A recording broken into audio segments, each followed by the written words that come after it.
le Muay Thai, ça existe depuis le Moyen-Âge. Vous comprenez? C'est pas depuis les années 20 ou 30. Le Moyen-Âge. Le MMA, il y a 30 ans. Alors, voyez la différence. Et le Muay, aujourd'hui, il est comme ça, après il va être comme ça. Et c'est un cycle. C'est un cycle. Alors, ne lâchez pas. On est Muay Thai forever. Jaïd, merci. Je suis très fier de te recevoir dans le podcast. Alors aujourd'hui, c'est un petit podcast spécial parce qu'on a l'habitude d'en faire des longs. Là, je sais que tu n'as pas beaucoup de temps. On profite de mon retour en France dans le sud pour nous rencontrer. Je vais rarement dans le sud de la France. Ouais. Comme tu m'as invité, j'ai dit je vais venir. Bah ouais, je te remercie. Mais la prochaine fois sur Paris, on fera plus long. Et voilà, exactement. Voilà, là on va faire une vidéo d'à peu près 10, 15 à 20 minutes maximum. Ouais, on voit, vous verrez, c'est vous qui gérez. Je sais que la nouvelle génération, déjà, elle connaît pas beaucoup de monde. Même les champions d'il y a 5 à 10 ans, personne n'est... Bah non, tu vois, la culture, maintenant YouTube, ça passe trop vite. Ouais.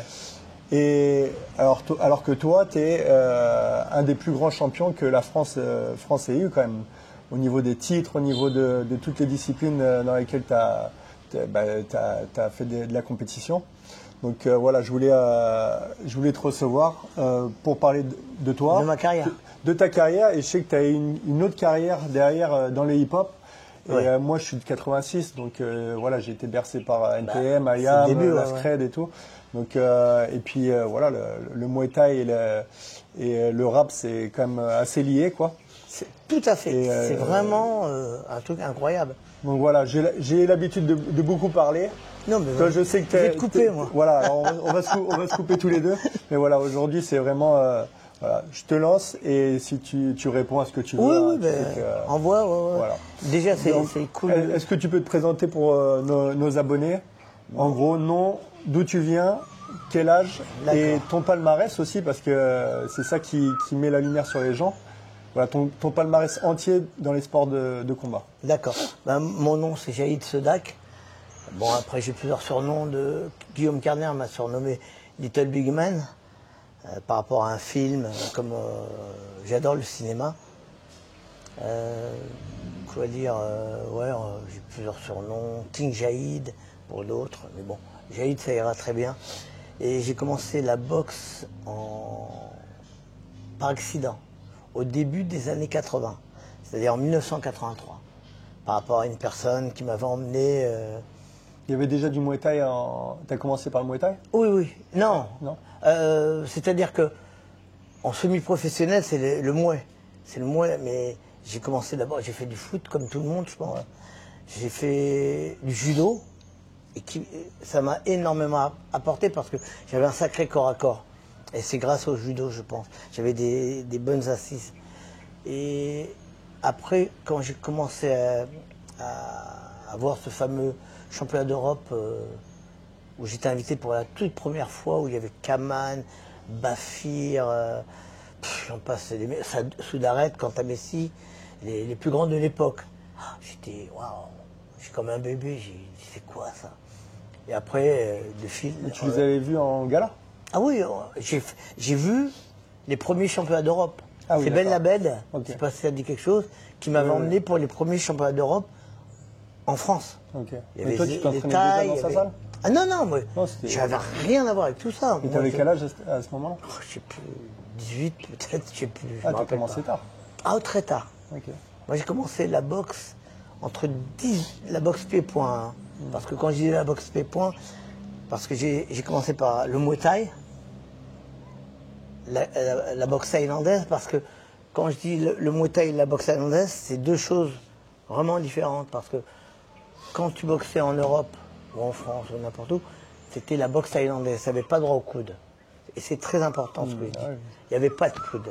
Et la première fois que j'ai boxé avec Fabrice Alouche, la toute première fois où on nous a mis des tueurs au Raja Damnan grâce au capitaine Naris, où il y avait Atapong, Song, Kyosot, Lamtai, les grands de l'époque, on s'est retrouvés à boxer des Thaïs, des tueurs, parce que le truc, c'est que les Thaïs, vous devez savoir, c'est qu'ils perdent énormément de poids. On le voit maintenant avec l'UFC, mais l'UFC n'a rien inventé. Ils appellent ça quoi? Le cut? Ouais, le cutting. cut, ouais. Là-bas, en Thaïlande, je veux dire, ils perdent énormément. Et quand j'ai vu mon boxeur, je ne savais pas, et j'ai dit, c'est pas lui, c'est pas possible. Un petit celui-là qui est à droite. Alors, Mais non. tu as commencé à 17 ans, 17-18 ans, Ouais. et tu as fait combien de combats en Europe, en France et en Europe, avant d'aller boxer à Bangkok? Ben, c'est simple, je ne me rappelle pas combien de combats, mais je peux dire combien d'années. Parce que mon premier combat au Raja Damnon dans les années 80, 87, 88, Fabrice pourra te confirmer, comme il boxait avec moi, dans le même gala, c'était... En combat, je ne peux pas le dire, mais j'ai démarré mon premier combat en 1983 et 87-88, je suis en Thaïlande. Okay. Tu vois, c'est 4-5 ans après, je crois. Okay. Et j'étais invaincu. Surtout, j'étais invaincu. Tu vois, j'étais vraiment invaincu. T'avais déjà pris des titres? Oui, j'étais champion de France en 84. Est-ce que tu peux faire juste un récapitulatif de tous tes titres? Wow. En tout cas, mais toutes les disciplines. majeurs. Parce que j'ai été champion du monde en Muay Thai, en kickboxing, en full contact, en free fight, en savate. Et j'ai touché à tous les sports de combat. Parce que j'étais admiratif des Hollandais. Ouais. Et j'allais souvent voir les combats en Hollande. Et quand je voyais un mec comme Kaman ou un mec comme, je sais pas, Ernesto Hus, dont je suis fan jusqu'à aujourd'hui, c'est mon ami. Je voyais, il boxait en kick, il mélangeait. J'ai dit, mais pourquoi pas moi? Parce qu'au bout d'un moment, moi, je n'avais plus de combattants. Ou c'était, je m'entraîne pour m'entraîner, ce qui n'était pas possible. Pourquoi tu avais battu tous les mecs oui, en chaque Europe, discipline, quoi. J'ai jamais perdu, moi, en Europe. Plus tard, par la suite, j'ai perdu. Parce que j'avais plus de combat, j'ai perdu par la suite en kickboxing contre un mec qui s'appelle El Kandili, j'avais plus de combat. J'ai boxé un mec qui avait plus de 7-10 kilos de plus que moi, mais c'est pas grave, hein. Il a super bien boxé, j'ai super bien boxé, il a eu la victoire, très bien. La boxe, pour moi, personnellement, bien sûr, tu montes sur le ring pour gagner, mais c'est pas le plus important, moi. Moi, j'avais un super public, c'était leur faire plaisir, parce que sur le ring, j'étais un clown. Moi, je faisais des choses que personne ne faisait. Je montais en 1900. Déjà, pour faire vite, j'ai été champion de France en 84, après 85, j'ai fait plusieurs championnats de France. Après, j'ai enchaîné en 86 mon premier championnat d'Europe à 8h, à 20h sur Canal, où j'ai gagné par KO un Hollandais au premier round, Ernesto. Il était pas du club d'Ernesto, moi je me rappelle. Non, il était du Shakuriki, chez Tamaring, et je l'ai mis KO au genou. Tu peux voir la vidéo encore, elle traîne. Et après, je n'ai jamais voulu faire de championnat du monde en moins. Parce que aujourd'hui, je pense qu'on donne les, excuse-moi, les ceintures assez facilement. Et moi, personnellement, à l'époque, dans les années 80... Vous voulez aller taper des tailles plus tard. Mais non, moi j'ai dit non, je ne me sens pas à faire un championnat du monde. C'est pour ça que j'ai fait 10 championnats d'Europe. C'est 10 championnats d'Europe. En 1988, j'ai fait 7 championnats d'Europe. En kick, en mouet, dans plusieurs disciplines. J'ai fait, rien qu'en 88, je remets mon titre rien qu'européen en boxe thaïlandaise, je le remets 4 fois. Et toujours contre les Hollandais. Et qu'est-ce qui te fait partir en Thaïlande la première fois? Ben, on m'en a tellement parlé. Et quand les mecs... Avant toi, est-ce qu'il y avait des Français qui étaient venus en Thaïlande? Bien sûr. Je suis pas le premier... Non, non. Je sais que bon, les premiers Français à avoir fait de la compétition, ouais, c'était dans les 85. Même avant, je crois avant. Il y avait Kanta Messi qui a boxé là-bas, en Thaïlande. Ça avait qui encore? Mais il n'y en a pas tant que ça, en fin de compte. Je crois que les premiers dans les années 80, t'as Kanta Messi, t'as moi, t'as Fabrice Alouche. Plus tard, notre Guillaume National, Kerner, plus tard. Je sais que Fabrice Pavien, lui, il était en 86, il est venu. Bien sûr. Boxer en Thaïlande? Il était jeune. C'est peut-être possible, hein. Ouais, mais oui, je sais que Payen fait partie de notre période, mais quand tu vois... Et après, il y a eu Nikema. Oui, mais après, c'était pas pareil. Déjà, tu sais, quand tu arrivé dans un camp en Thaïlande, au tout début, c'est important de savoir, c'est que quand on arrive en Thaïlande, au début, les tailles, déjà, ils ne voyaient pas d'Européens. C'est pas comme aujourd'hui, la fête. Quand tu vas dans les camps, c'est la fête. Même des fois, j'ai vu des combats européens contre européens au Raja Damnen. Ah maintenant, oui, c'est démocratisé. Ça m'a refroidi. Vu qu'il n'y a plus de parieurs, c'est pour les touristes. C'est dommage. Ils font des rencontres internationales. C'est dommage. C'est dommage parce que c'est clair. C'est le charme du Muay Thai, c'est la musique, c'est les parieurs qui gueulent. Moi, ils me faisaient peur, moi. Ouais, quand j'étais un bébé, moi j'arrive et je les entends. Ouais, voilà. Je dis mais qu'est-ce qu'ils ont à gueuler? Pourquoi ils sont... Non, c'est normal, c'est la tradition, c'est dans la culture. Ils parient. Ah, ils parient, putain. Est-ce que je peux parier? Non, je peux la... Mais, vas-y. Et du coup, quand tu es arrivé en Thaïlande la première fois, tu étais envoyé par quelqu'un ou tu es allé à l'arrache et puis... Non, en fin de compte, c'est après un combat, même pas après un combat, après mon premier championnat de France contre un boxeur adorable, laotien, qui s'appelait Ditavan, qui avait la ceinture à l'époque. Dans les 50 kilos, hein. J'ai démarré en 50 kilos. Et quand j'ai boxé contre lui, je l'ai battu. Et il y avait le capitaine Naris qui était là et qui avait ramené Samsung, Atapong, des grands champions dans ce gars-là. Et je pense qu'ils avaient boxé. Ouais, Samsung avait gagné, avait boxé en combat vedette, ça y est, je me rappelle. Il y avait Samsung combat vedette contre un japonais ou contre je sais pas quoi. Tu peux rappeler qui est Samsung? Ah, Samsung. On l'appelait le boucheron. J'ai rarement vu un mec comme ça et j'ai eu la chance de le côtoyer, de m'entraîner. Mais d'ailleurs, Joe Precia l'a combattu plusieurs fois, il me semble, non? Oui, Joe. Et son frère aussi. Je ne me rappelle plus, franchement, c'est tellement loin. C'est comme ça qu'il a fait sa réputation, si Joe Precia, c'est de l'avoir battu en France. Oui, et c'est un mec, c'est un bûcheron, vraiment. C'était les coups de poing et les shoots. Et tu bloquais ou tu bloquais pas, c'était la même. Il te balayait, il frappait tellement fort sur les jambes, sur les tibias. Même je me demande comment ça se fait qu'il n'a pas cassé des tibias, quoi. C'était impressionnant. Mais on peut, pour les jeunes, comment tu t'appelles? Hein? Tom. Quand tu auras l'occasion, regarde sur Internet, Atapong. Ah ouais, mais ça, regardez, Samsung, c'est impressionnant. Moi, je dis à tous mes boxeurs, surtout les jeunes, enfin tout le monde, hein, on a la chance d'avoir YouTube et d'avoir toutes les vidéos qui remontent jusqu'à... Parce que pour moi, la meilleure boxe qu'il y a eu, c'était dans les années 85 à 95. En Thaïlande. C'est le seul sport qui, je trouve, qui n'a pas évolué au niveau... Après, ça a bloqué. Mais moi, j'ai arrêté en 95. Voilà. Parce que je m'y retrouvais plus, j'avais plus de combat. Et j'ai dit, si c'est pour faire le combat trop, ça m'intéresse pas. En plus, je n'ai jamais pris de KO de toute ma carrière. Jamais pris de KO. Alors, au final, tu dirais que tu as combien de combats? Plus d'une centaine, du coup, avec toutes les disciplines confondues. Parce qu'il faut comprendre une chose, c'est que je faisais 14 combats par an. Mais pas qu'en boxe thaïlandaise ou en Muay Thai. Je boxais... Aujourd'hui, je boxe à Levallois ou à Paris en savate. Le lendemain, je pars à Amsterdam, champion du monde en Muay Thai. Avant, il y avait beaucoup plus d'organisation? Ouais.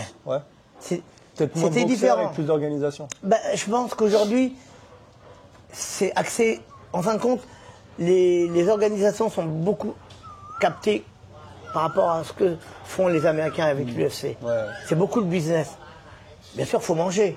Et c'est bien pour les boxeurs parce que il fallait être un grand champion du Lumpini ou du Raja Damnen pour avoir des grosses sommes. Mais là, moi, je trouve que c'est bien question... Donc un boxeur, surtout en pied-point, il a besoin de combattre souvent. Régulièrement.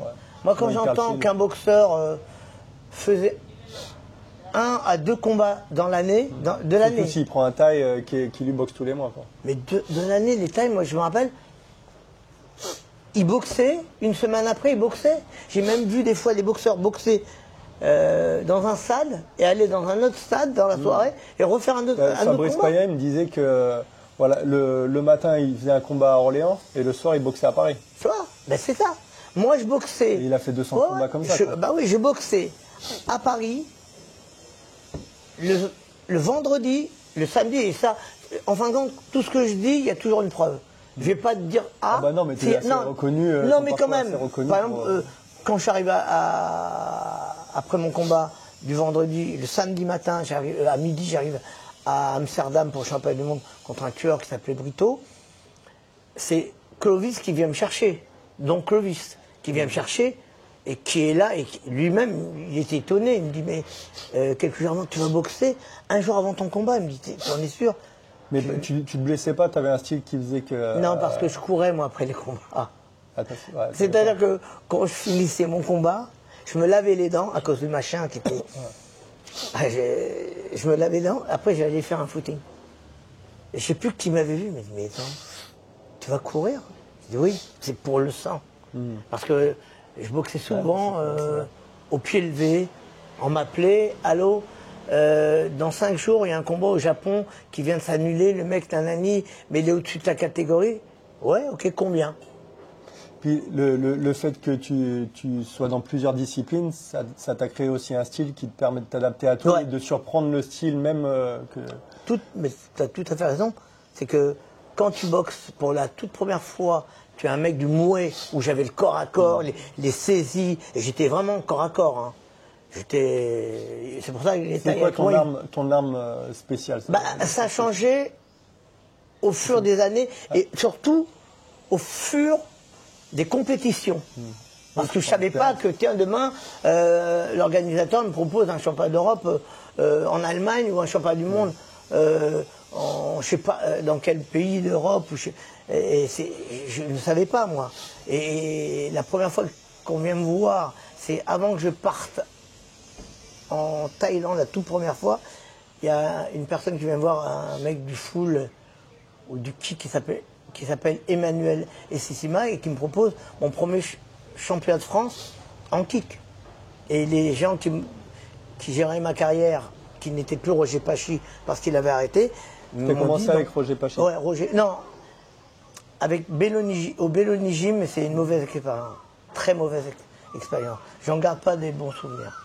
Après, tu bouges chez Roger Pachi qui a été parce que, pour faire court, comme ça, quand j'ai démarré au Belloni Gym, il faudrait 1 heure pour tout expliquer. Et j'ai démarré, j'habitais dans le 95 et je prenais le train tous les jours. Alors il n'y avait pas d'RER, tu ratais ton train, tu dans 1 heure. Alors j'avais 2h30, 3 heures de route quand j'avais les bons horaires. Après, tu avais le. Ça, c'est aussi le problème des mecs de banlieue pour aller. À Paris? Tourner, Non, même pas Paris. Pour aller à l'autre banlieue. Parce que le club qui était pour moi incroyable, parce qu'ils avaient déjà mis les pieds en Thaïlande, c'était Belloni Gym. Et quand j'ai vu les mecs du Belloni Gym, quand Amissi boxait, contre Soudaret, c'était super. Mais jamais je me suis dit, je vais devenir champion. Jamais je me suis dit, ah ouais, moi un jour. Non, il n'y a pas. Tu as fait au fil de ta carrière. Non, après. Il s'est fait ce qu'il s'est fait. De toute façon, les opportunités, elles viennent à ceux qui enchaînent. Hein. C'est tout. Faut pas, je pense. Faut pas attendre. Ceux qui attendent la bonne prime, le bon combat, ils restent. Ça sert à rien. Ça sert à rien. Faut savoir gérer ta carrière, par contre. Moi, je la gérais bien parce qu'après, moi, j'ai dit merde au manager, à tout. J'étais mon propre. Tu gérais tout seul. J'étais non. Après, il m'arrivait même. Tu demanderas à Fabrice. J'arrivais à la salle Japy. Un championnat. On parle de Fabrice, qu'on était ensemble en Thaïlande, il était venu dans mon camp. Ah ouais? C'est là c'est vrai, c'est vrai. Ouais. Et quand j'arrive, et beaucoup de gens étaient choqués, mais il y a qui te coach? Tu peux me coacher? Ouais, j'arrivais sans personne. Tu étais sûr de toi? Non, c'est pas rien à voir. C'est que souvent j'avais des combats au pied levé, mais j'avais pas de club. Je m'entraînais chez Désiré Thibault. Après que Roger avait arrêté la boxe, parce que mon club c'était le Yamatsuki avec Roger et Daniel Alouche. C'était ça mon vrai club. Le premier c'était Belloni, mais c'est que des mauvais souvenirs. Il m'emmène à Nanterre, il me prévient pour une démonstration. Ça fait 3 mois que je démarrais. 3 mois. En démonstration, j'arrive, un vrai combat en 3 rounds de 2 minutes, un classé, le mec 10 kilos. Mais tu regardes sur mon Instagram. Mon Instagram, Jaïd Sedak. J-A-I-D, un peu plus loin, Sedak. Ouais, voilà. S-E-D-A-K, ok? Et il vaut mieux regarder les photos avec toutes tes ceintures plutôt que de dire tous les noms que celles que tu as fait.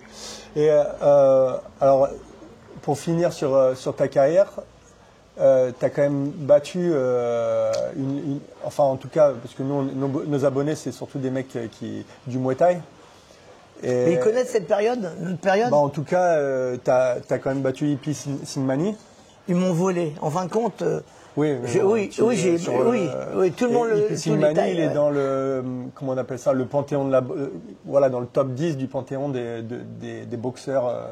C'est Muay Thai, quoi. C'est Monsieur Muay Thai. C'est simple, c'est quand comme au départ, plusieurs fois boxeur de l'année. Ah oui, c'est pour ça que je voulais boxer. Moi, je voulais boxer. Je boxe un taille, je boxe le meilleur. Et c'est toi qui le demandais. Non, en fin de compte, pour faire court. Moi, j'ai boxé pendant longtemps dans les années 80 au Raja. Après, quand j'ai quitté le Raja, parce que Nargis Paris avait arrêté, j'ai rencontré Songchai. Et après, j'étais plus Lumpini. Et là, tous les boxeurs de Lumpini, tu avais toutes les stars, Lang Swan, Rambo, Samad, Ipi Singmani, Diesel Noy, et les plus grands. J'étais tous côtoyés, comme j'avais pas de camp, j'allais à droite, à gauche. Et j'ai eu la chance, à chaque coup, on m'invitait dans les camps.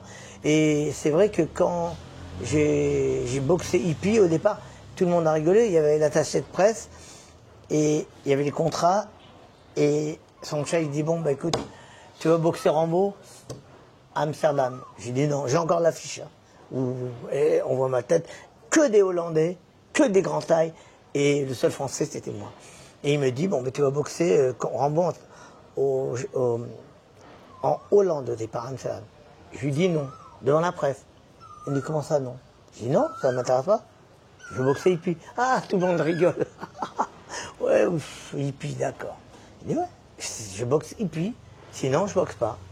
Et il me dit l'affiche est faite, tout est prêt, les billets d'avion. Je dis non, je ne vais pas. Et j'ai la preuve de tout ce que je dis. Tu regardes sur mon internet, tu auras tout au fond, sur mon Instagram, l'affiche avec tous les mecs. Et je dis non, ça ne m'intéresse pas. Il dit, et si je te fais un contrat de plusieurs boxeurs, il y avait Rambo, bien sûr, ça a été décalé après. Au Japon, j'ai boxé au Japon. Il y avait Ipi Singmani. Stallone, ça n'a rien à voir.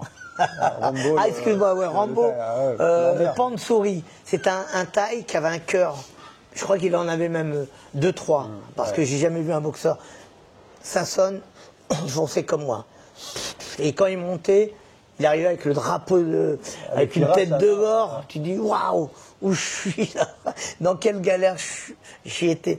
Mais super. C'est ça qui était bien aussi dans cette génération, c'est que chacun arrivait avec le short qu'il voulait, même les drapeaux. Ah, t'as pas le droit maintenant? Bah maintenant, les promotions, elles sont souvent moi, je changeais. Sponsorisées par des marques. Regarde, si vous regardez, je changeais de short tous les combats. Ah, c'est ça, je n'ai jamais combattu avec le même short. Tu verras les photos, les vidéos, ce que tu veux. Je n'ai jamais. Ah non, j'aurais pas. Ah ouais, t'as pas le choix après.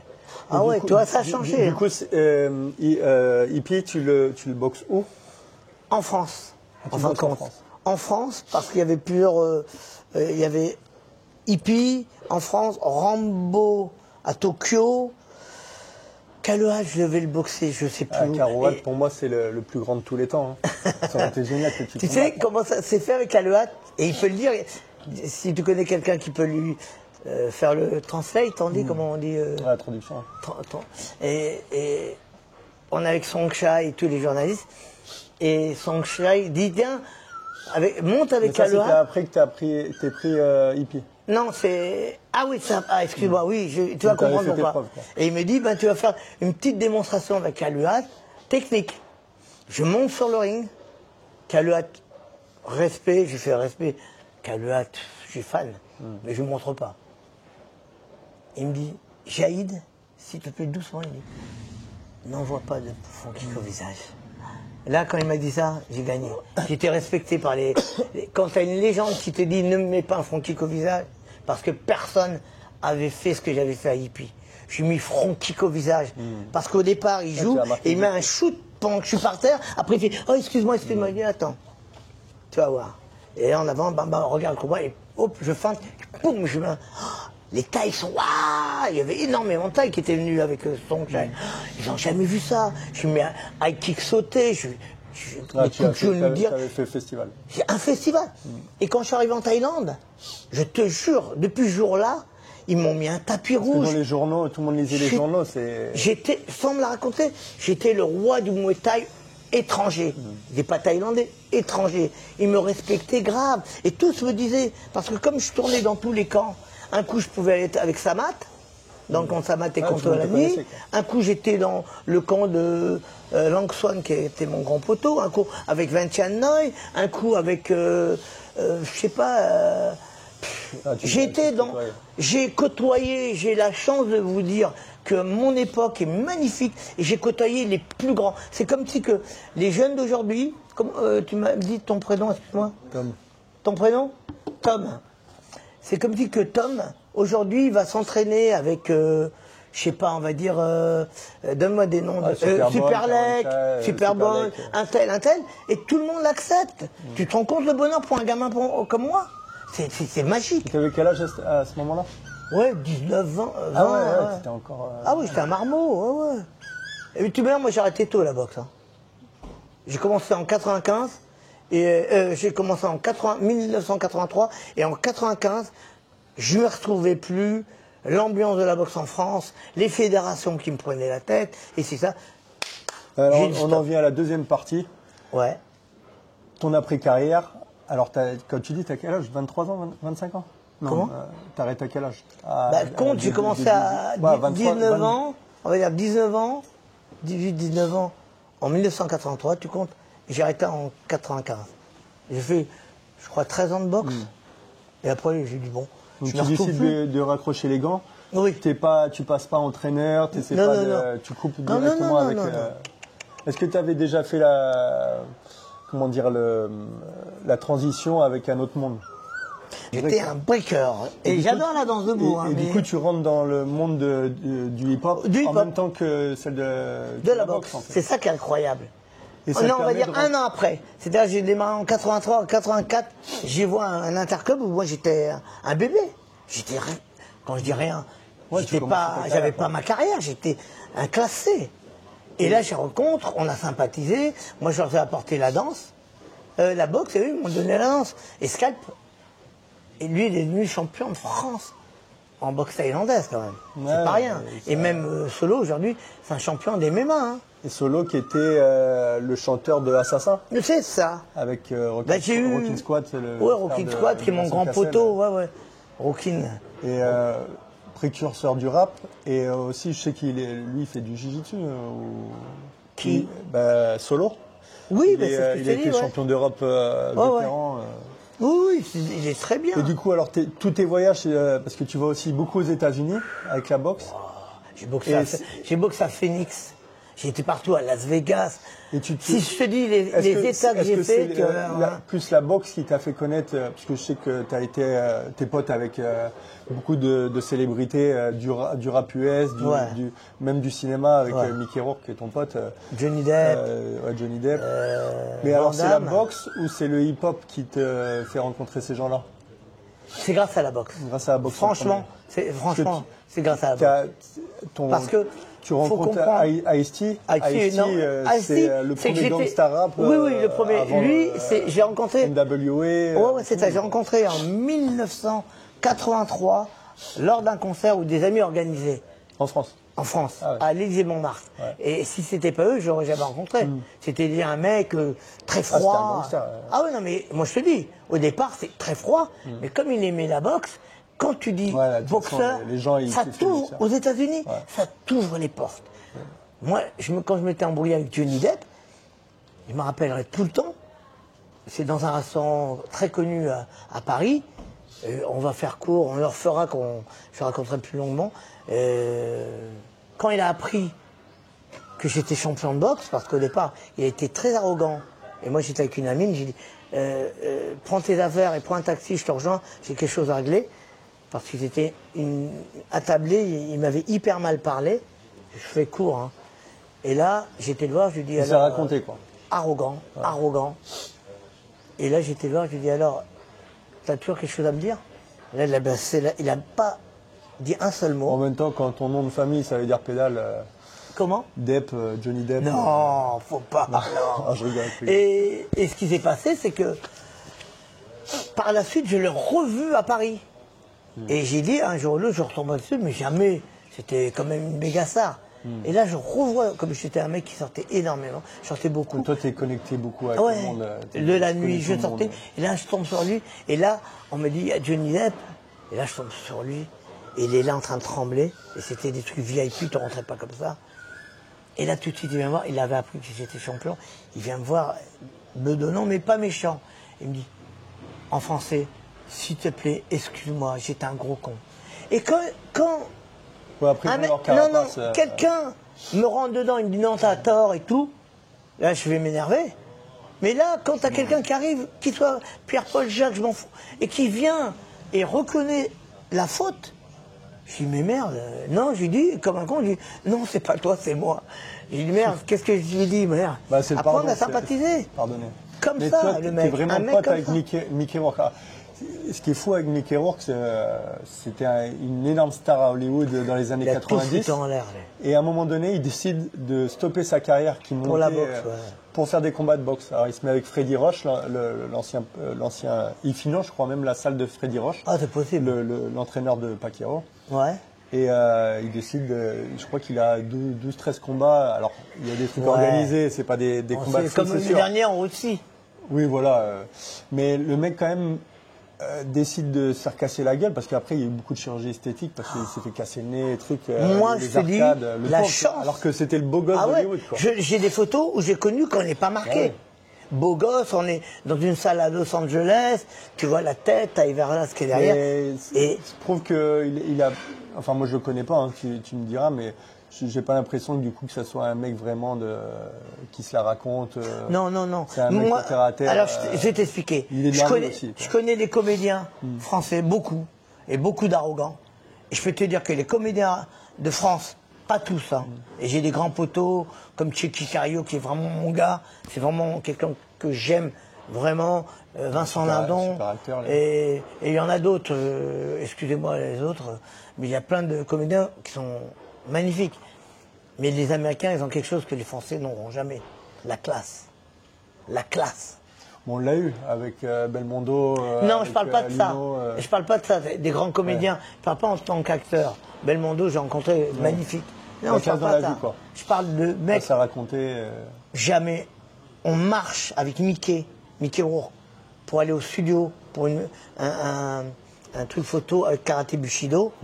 Et en marche, et tous les gens s'arrêtent. On peut avoir un autographe? Le mec, oui. Mais ils demandent un autographe, ils n'ont pas de stylo. Il dit, attends, on va en demander un. Mais moi, j'y crois pas. J'ai dit, le mec, il s'arrête.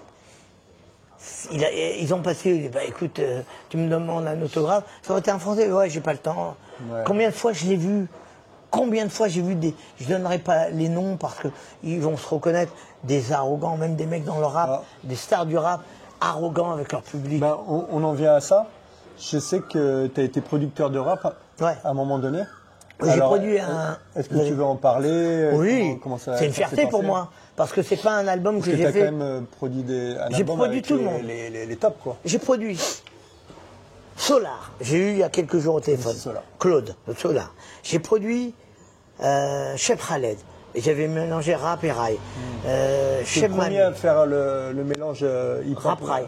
Et le mec qui est devenu, j'ai oublié son prénom, c'est moi qui l'ai mis dans la musique. Lui-même, et ce qui est étonnant, c'est que lui-même, il le dit dans des interviews. Des fois, j'écoute des interviews, t'as vu, il a parlé de toi. J'ai oublié son nom, le pauvre. Il est très fort. C'est lui qui a fait le premier R&B rail. C'est lui. Mais c'est moi qui l'ai fait avant. Ouais. Parce que tu regardes la date de mon album et tu regardes la date de son album, mais c'est pas grave. Sur le premier album que tu fais, t'as IAM? Ah ouais, alors attends. Ouais, vas-y, Arsenic. Vas-y. Est-ce qu'il y a NTM aussi? Non, c'est le seul qui voulait pas pour moi, c'était méga. Mais parce qu'il y avait Stomy, il y avait Passy, il y avait le secteur A, c'est pas grave. J'ai eu d'autres artistes. Et pour moi, quand t'as des mecs de la Funky Family, et pour moi, j'ai eu un des plus grands rappeurs, pour moi, français, il y en a qu'un. Pas qu'un, il y en a d'autres, mais pour moi, c'est Laura Luciano. Quand je vais travailler avec lui à Marseille, il n'a pas de numéro de téléphone. Il faut que je passe par quelqu'un qui l'appelle d'une cabine et nanana. Et le mec, magnifique. J'arrive dans le studio. Peut-être que le meilleur français le meilleur rappeur français qui ait eu. Laura Luciano, tu connais? Ah bah oui. Pour moi, j'ai vécu avec lui quelque chose d'incroyable. Le mec, on passe par un tel pour l'avoir. il n'a pas de téléphone, il est dans une butte à côté du studio. Ah, ça va, tu vas bien? Il adore la boxe, pareil, ils aiment tous la boxe. Il me dit, Jaïd, écoute, la première rencontre avec Laura, j'ai faim, ça te dérange pas qu'on achète... Non, non, je vais t'inviter au resto. Il me dit, non, non, non, on va à l'épicerie. Je lui dis, non, on va aller... Non, s'il te plaît. Prends des gâteaux, des petites conneries, des cacahuètes. Regarde, j'ai des frissons quand j'en parle. J'ai des frissons, parce que c'est ça la classe du rap. Il n'y en aura plus des mecs comme ça. Et il y en avait d'autres, hein. Ça, pareil, magnifique le mec. Il vient, j'ai tout filmé, hein. Et il fait, je fais mes pompes avant de prendre le micro. Hein? Il fait des pompes, et je le filme en train de faire des pompes. J'ai des images de ouf, moi. J'ai des trucs incroyables. Avec qui? Avec Diams, pas connu. J'ai fait venir avant, 24 heures avant. Tu vois, je suis comme un bébé quand je raconte. J'appelle Diams, je lui dis, tu peux venir ce soir et on enregistre demain. Elle me dit, mais j'ai rien écrit. J'ai dit, ben on verra sur place. Ok. J'ai décidé de travailler avec le Danchois, qui était mon grand, mon petit gars, j'aime beaucoup François. J'y attends, je te rappelle. J'étais 24 heures sur 24 sur le téléphone. Des fois, ça me rendait. J'appelle Danchois, je dis, François, ça te dirait de poser avec Diams? C'est une petite... Il me dit, oui, je sais, en underground, c'est une tueuse. Ok. On fait le truc, elle vient, il vient le lendemain, on se rend... Non, il vient, on va manger le soir, on se rencontre avec mon gars, DJ Bomb du 3e œil, avec qui on faisait les musiques. Ah, 3e œil, c'était... Ah, ouais, super. Ah oui, alors, pour finir avec les artistes. C'était du temps du CD, ça, en plus. Oui, oui, oui. Voilà. J'ai encore les albums. J'essaierai de t'en trouver avec Internet et là, ouais, mais on peut les retrouver. Le téléchargement. Tu peux les retrouver, ouais. Oui, mais je veux dire, ça a un peu cassé le business pendant un moment. Oui, mais tu mets le CD, ça n'aurait pas eu longue vie. Et heureusement, parce que ça redonne vigueur et vie au vinyle, ou bien même par Internet. Là, je suis là. Ça revient aux bases du hip-hop. Du hip-hop, ouais, c'est très bien. Très bien. Et je t'ai dit qui j'avais pris... Passy, bien sûr. Stomy, il y a des titres qui ne sont pas dans l'album, hein, qui sont inédits. J'ai un album, un titre d'Ayam qui est inconnu, parce qu'on s'est pris la tête. J'arrive, on enregistre, premier couplet, deuxième, super, ça se passe très bien. Et moi, j'étais proche, Shuriken, j'étais très proche de Shuriken. Et ils font le premier, le DJ Cup qui fait le premier refrain. Deuxième, troisième, il arrête. Et je lui dis, mais pourquoi tu finis pas? Il dit, ah là, je me sens pas. Ils avaient parlé entre eux, mais je me doutais de la douille. Je dis, il y a un embrouille. C'est les seuls qui m'ont fait ça. Les autres, tout le monde, le secteur A, tout le monde magnifique. Et je dois tout à Doc G, Nico. Et là, ils partent. Et je dis, mais moi, je pars ce soir, hein. Ah ouais, on t'enverra le dernier truc. Mais moi, je n'entendais pas quand on me disait on va t'envoyer le dernier refrain en scratch. Et bon, je dis DJ Bomb, allez viens, on va y aller. Et je dis au mec, tiens, tu peux me sortir les bandes, j'y vais. Il regarde, il me dit non. Je dis non quoi? Ah non, tu peux pas récupérer les bandes, c'est Ayam, ils m'ont dit non. Là, j'ai failli péter les plombs, j'ai dit écoute, je te laisse 2 secondes. 2 secondes, j'ai pas mes bandes, tu vas rien comprendre et ton studio, tu vas pas le reconnaître. C'est qui a payé les studios? C'est Ayam, c'est Pierre-Paul, Jacques, c'est moi. À la base pour, c'est tout, c'est moi. Alors ces bandes, ils m'appartiennent, tu me les sors. Et jusqu'à aujourd'hui, j'ai des bandes, je dis à tout le monde, des bandes d'Ayam, ceux qui sont fans, inédits, un jour je les mettrai sur Internet. J'ai même un titre inédit de cela. Ouais, j'ai des titres inédits de pas mal de rappeurs. Du coup, t'es dans la promotion. Mais j'ai tout le monde. Pour finir, j'ai tout le monde. J'ai eu Soprano, avec son gars, comment s'appelle le deuxième qui est avec lui? Pas Menzo. Alonso. Roth. Diams. D'ici Appel. Des gens qui n'étaient pas connus. 113. Assassin.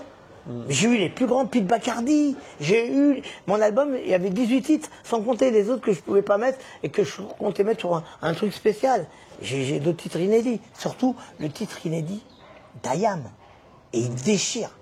Je crois que je vais le remixer. J'ai trouvé quelqu'un, un ricain, j'ai demandé à Ice-T qui mette en contact avec des gens qui sont proches de Dre et refaire le beat, il m'appartient.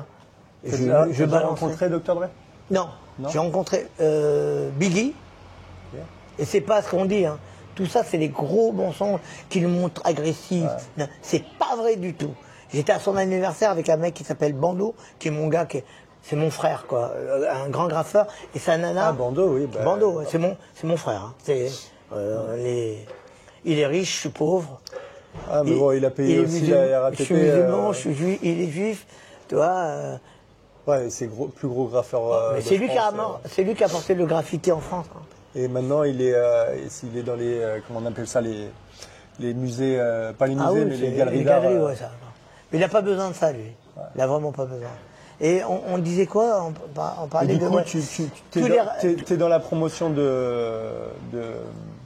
d'artistes. Oui. Et ça s'est terminé, ça, ou tu es encore dedans? Non, mais différemment. Maintenant, c'est plus dans la poésie. C'est différent. J'ai fait un titre il y a quelques années avec Eric Cantona. J'ai un titre avec Checky Cario, qui est mon gars. J'ai un titre avec Bob Sinclair, avec qui j'ai refait les musiques. Alors, est-ce qu'il s'est fait refaire C'est pas vrai. Non. Mais non, c'est quand même. Je montrerai un truc après. Mais non. Jamais de la vie, c'est pas vrai. Ça a fait le buzz. C'est un mec comme ça. Lui, il a l'air. Je peux tout lui demander. Il y a peut-être une dizaine de personnes sur plan musique, projet. Jamais ils me disent non. Il y a une dizaine. Bando, je lui dis allô. Ah, mais Jaïd, bien sûr. Et c'est un mec qui refuse tout. Que ce soit pour les artistes ou pareil pour les sportifs, c'est la mentalité qui fait la différence. Non, c'est l'éducation. L'éducation. L'éducation. Ouais. Parce que le mec, il peut venir de banlieue, du cul du monde, et l'autre, il vient du 16e. S'il n'a pas eu la bonne éducation, je n'y crois pas une seconde. Ça sera une merde, il sera aussi bien une merde dans sa banlieue que dans les beaux quartiers de Paris. C'est pas vrai. Par contre, c'est vrai que j'ai rencontré beaucoup d'artistes rap. Mais c'est ce contre l'éducation qui, au final, parce qu'il y a des gens qui réussissent rapidement en mettant des carottes, en baisant les gens et tout. Oui. Mais ceux qui restent sur la longue, c'est des mecs qui se tiennent bien avec les autres. Un code d'honneur, parce que tu peux arnaquer une personne une fois, mais pas tout le monde tout le temps. C'est pas possible. Il paraît avec les boxeurs relous, à un moment donné, il n'y a plus d'entraîneurs qui vont t'entraîner. Donc tu vas. Mais moi, ça m'est arrivé. Hein. J'ai entraîné une petite. Boxeuse, et je l'ai repérée, je l'ai montée, j'ai fait championne de Belgique, championne d'Île-de-France, championne du monde de kickboxing, tout ça en amateur, championne de je sais plus quoi, j'ai emmené en Allemagne, j'ai emmené en Belgique, j'ai emmené partout, elle a même boxé contre un mec, elle l'a battu. Après, la grossette, j'ai dit, oh, j'ai pas le temps pour ça, j'ai pas le temps. Mais bon. Bah ça, on peut rien y faire. Hein. Ah non, tu peux rien y faire. En coach ou manager, je pense. Un manager, il y a plus d'oseille, mais c'est vrai que coach, tu es obligé de donner sans. Faut voir comment ça se passe. Hein. Faut voir les manager d'artiste, hein, je te parle. C'est pas reconnu, hein, tu sais. Ouais. Tu sais que c'est pas reconnu un manager. Ouais. Et il faut qu'il soit producteur pour tenir l'artiste. Parce que moi, je me rappelle, j'avais à l'époque, quand j'étais encore dedans, j'avais quelques artistes en contrat. Et quand j'ai vu, justement, qui me donnait beaucoup de coups de main, un mec, le manager d'NTM, Sébastien Farran, il me dit, Jaïd, ça, c'est bien pour toi, mais devant la loi, ça n'a aucun... Parce qu'on ne reconnaît pas le titre de manager en France, tu vois. Ou il faut qu'il passe sur un autre titre, en tant que producteur, ou je sais pas quoi. Mais ça n'existe pas. En France, manager, tu peux sauter en l'air, si le mec ou l'artiste se barre, tu te fais avoir. Ouais. Tu peux rien contre eux. Après, j'ai pris mes contrats. Eux, ils savaient pas. J'ai dit, là, on arrête. Je déchire. Ah, mais pourquoi? Parce que si ça, après, je m'arrangeais autrement. C'est de le faire avec le cœur. Jaïd, je te remercie pour ton temps. Je sais que tu as des choses à faire. On sera sur...